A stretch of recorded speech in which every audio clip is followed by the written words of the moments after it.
ಪ್ರೀತಿಯ ವೀಕ್ಷಕರೇ, nature life DK YouTube ಚಾನೆಲ್ಗೆ ಸ್ವಾಗತ. ಇವತ್ತು ನಾವು ನಮ್ಮ ಹಿರಿಯರು ಕೆಲವೊಂದು ಪದ್ಧತಿಗಳನ್ನ ಅನುಸರಿಸುತ್ತಿದ್ದರು. ಆ ಪದ್ಧತಿಯ ಹಿಂದೆ ವೈಜ್ಞಾನಿಕವಾದ ಒಂದು ಕಾರಣ ಕೂಡ ಇದ್ದೇ ಇರುತ್ತದೆ. ಆದರೆ ಅದರ ಬಗ್ಗೆ ಎಲ್ಲರಿಗೂ ತಿಳಿದಿರುವುದಿಲ್ಲ, ಯಾಕೆ ಅವರು ಹಾಗೆ ಮಾಡುತ್ತಿದ್ದರು ಅಂತ ಹೇಳಿ.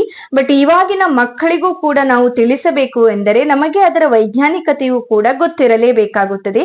ಈ ವಿಡಿಯೋದಲ್ಲಿ ಸಂಪೂರ್ಣವಾಗಿ ವಿವರಣೆ ನೀಡಿದ್ದೀನಿ. ವಿಡಿಯೋವನ್ನ ಸ್ಕಿಪ್ ಮಾಡದೆ ಕೊನೆ ತನಕ ನೋಡಿ, ಅವಾಗ ಸಂಪೂರ್ಣವಾಗಿ ನಿಮಗೆ ಅದರ ಹಿಂದಿನ ವೈಜ್ಞಾನಿಕತೆ ಸಂಪೂರ್ಣವಾಗಿ ಅರ್ಥ ಆಗುತ್ತದೆ. ಇನ್ನು ನನ್ನ ಚಾನಲ್ ಸಬ್ಸ್ಕ್ರೈಬ್ ಆಗದೆ ನೋಡ್ತಾ ಇದ್ರೆ ಪ್ಲೀಸ್ ಚಾನಲ್ ಅನ್ನ ಸಬ್ಸ್ಕ್ರೈಬ್ ಮಾಡ್ಕೊಳ್ಳಿ. ಮೊದಲು ಎದ್ದಿಲು, ಉಪ್ಪು, ಬೇವಿನ ಕಡ್ಡಿ ಉಪಯೋಗಿಸಿ ಹಲ್ಲು ಉಜ್ಜುವುದನ್ನ ತಪ್ಪು ಎಂದು ಹೇಳಿದ ಕಂಪನಿಗಳು ಈಗ ಉಪ್ಪು ಇದೆಯೇ, ಲವಂಗ ಇದೆಯೇ ಅಂತ ಕೇಳುತ್ತೇವೆ.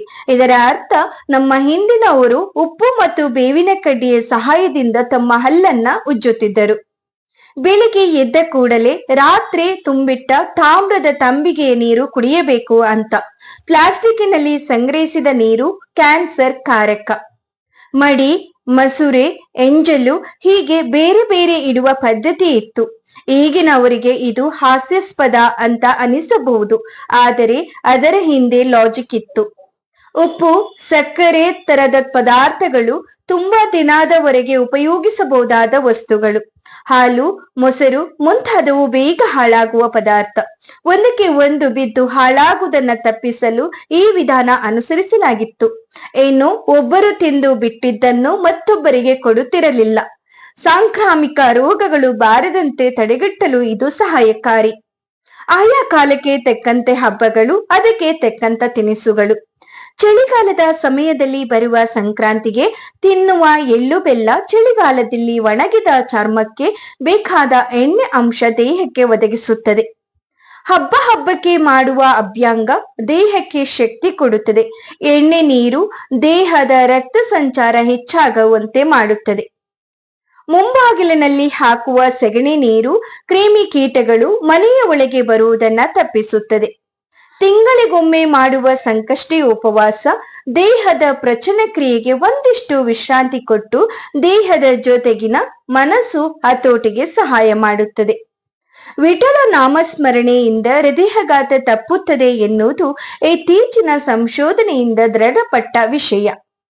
ಸಂಧ್ಯಾ ವಂದನೆ ಕೇವಲ ಒಂದು ಆಚರಣೆಯಲ್ಲ, ಅದೊಂದು ಯೋಗ ಪ್ರಾಣಾಯಾಮ ಸೇರಿದ ಅಭ್ಯಾಸ. ನೀವೇ ಗಮನಿಸಿ ನೋಡಿ, ಅದರಲ್ಲಿ ಪ್ರಾಣಾಯಾಮವಿದೆ. ಅರ್ಘ್ಯ ನೀಡಲು ಕೂರುವುದು, ಏಳುವುದು ಹೀಗೆ ದೇಹಕ್ಕೆ ಒಳ್ಳೆಯ ವ್ಯಾಯಾಮ ಕೂಡ. ಮೊದಲೆಲ್ಲ ಆರೋಗ್ಯದ ಏರುಪೇರಿಗೆ ಅಜ್ಜಿಯ ಕಷಾಯ, ಅಳಲೆಕಾಯಿ ಮನೆ ಮದ್ದು ಸಾಕಿತ್ತು. ಈಗ ನಾವು ದೇಹವನ್ನು ಮೊದಲಿನಿಂದಲೇ ಬೇರೆ ಔಷಧಿಗಳ ಪ್ರಯೋಗ ಮಾಡುತ್ತಿದ್ದೇವೆ. ಎಲ್ಲದಕ್ಕೂ ಮಾತ್ರೆ, ಔಷಧ. ಸಣ್ಣ ಪುಟ್ಟ ಕಾಯಿಲೆಗೂ ವೈದ್ಯರು. ನಮ್ಮ ರೋಗ ನಿರೋಧಕ ಶಕ್ತಿಯನ್ನ ನಾವೇ ಕುಗ್ಗಿಸಿ ಬಿಟ್ಟಿದ್ದೇವೆ. ಮನೆಯಲ್ಲಿ ಯಾವುದಾದರೂ ದೇವರ ಪೂಜೆ ಕಾರ್ಯವಿದ್ದರೆ ಹಿಂದಿನ ದಿನ ರಾತ್ರಿ ಫಲಹಾರ, ಬೆಳಿಗ್ಗೆ ಉಪವಾಸ. ಕಾರಣ ಇಷ್ಟೇ, ವಾಯುಕಾರಕ ಪದಾರ್ಥಗಳನ್ನ ಸೇವಿಸಿದರೆ ಅದು ಆರೋಗ್ಯವನ್ನ ಏರುಪೇರು ಮಾಡುತ್ತದೆ ಎಂದು.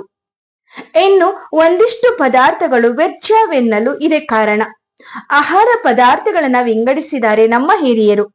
ತಾಮಸ, ರಾಜಸಿಕ ಅಂಶದ ಪದಾರ್ಥ, ಹೀಗಾಗಿ ವೆಜ್ಜ ಎಂಬುದು ಇದಕ್ಕೆ ಹೇಳುತ್ತಿದ್ದರು. ಬಾಳೆ ಎಲೆಯಲ್ಲಿ ಊಟ ಮಾಡುವುದು ಒಳ್ಳೆಯದು, ಏಕೆಂದರೆ ಅದು ದೇಹಕ್ಕೆ ಅಗತ್ಯವಿದ್ದ ಒಳ್ಳೆಯ ಅಂಶವನ್ನ ನೀಡುತ್ತದೆ.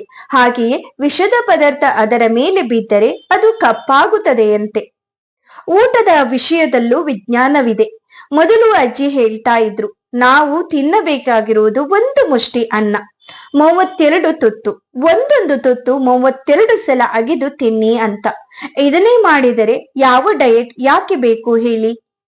ಊಟದ ಮೊದಲು ಚಿತ್ರ ಇಟ್ಟು ಎಲೆ ಸುತ್ತ ನೀರು ಹಾಕುವುದು, ಯಾವುದೇ ಸಣ್ಣ ಕ್ರಿಮಿ ಕೀಟಗಳು ಬಾಳೆಲೆಗೆ ಬಾರದಿರಲಿ ಅಂತ.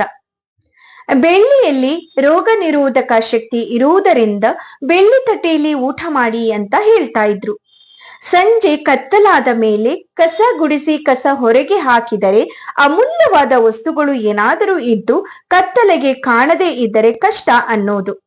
ಸಂಜೆ ವೇಳೆಗೆ ಕಸ ತೆಗಿಬಾರದು ಅನ್ನುವುದು ಇದೇ ಕಾರಣಕ್ಕೆ. ಮೈ ಮೇಲೆ ಚೂರಾದ್ರೂ ಬಂಗಾರ ಇರ್ಲಿ ಅಂತ ಹೇಳ್ತಿದ್ರು ಅಲ್ವಾ? ಬಂಗಾರದ ಮೇಲೆ ಬಿದ್ದ ನೀರು ಮೈಯ ಮೇಲೆ ಬಿದ್ರೆ ಚರ್ಮ ರೋಗ ನಿವಾರಣೆಗೆ ಸಹಾಯ ಮಾಡುತ್ತದೆ. ನಮ್ಮ ಹಿರಿಯರು ಯಾವುದೇ ರೀತಿಯ ಕ್ರಮವನ್ನ ಅನುಸರಿಸಿದರೂ ಅದಕ್ಕೆ ಆದ ವೈಜ್ಞಾನಿಕ ಕಥೆ ಇದೇ ಇರುತ್ತದೆ. ಅದನ್ನ ಯಾವಾಗಲೂ ಕಡೆಗಣಿಸದೆ ಅದನ್ನ ಪಾಲಿಸಿ ನಮ್ಮ ಆರೋಗ್ಯವನ್ನ ಮೊದಲಿನರಂತೆ ಕಾಪಾಡಿಕೊಳ್ಳೋಣ. ಇದನ್ನ ನಮ್ಮ ಮಕ್ಕಳಿಗೂ ತಿಳಿಸಿ ಹೇಳೋಣ. ಈ ಟಿಪ್ಸ್ ಇಷ್ಟ ಆದ್ರೆ ಪ್ಲೀಸ್ ವಿಡಿಯೋಗೊಂದು ಲೈಕ್ ಮಾಡಿ. ಹಾಗೆ ಸಬ್ಸ್ಕ್ರೈಬ್ ಆಗದೆ ನೋಡ್ತಾ ಇದ್ರೆ ಚಾನೆಲ್ ನ ಸಬ್ಸ್ಕ್ರೈಬ್ ಮಾಡ್ಕೊಳ್ಳಿ. ಪಕ್ಕದಲ್ಲಿರುವ ಬೆಲ್ ಐಕನ್ ಪ್ರೆಸ್ ಮಾಡಿ ಆಲ್ ಅಂತ ಕ್ಲಿಕ್ ಮಾಡಿ ನಿಮ್ಮ ಅನಿಸಿಕೆಯನ್ನ ನನಗೆ ಕಮೆಂಟ್ ಮೂಲಕ ತಿಳಿಸಿ. ಎಲ್ರಿಗೂ ಧನ್ಯವಾದಗಳು.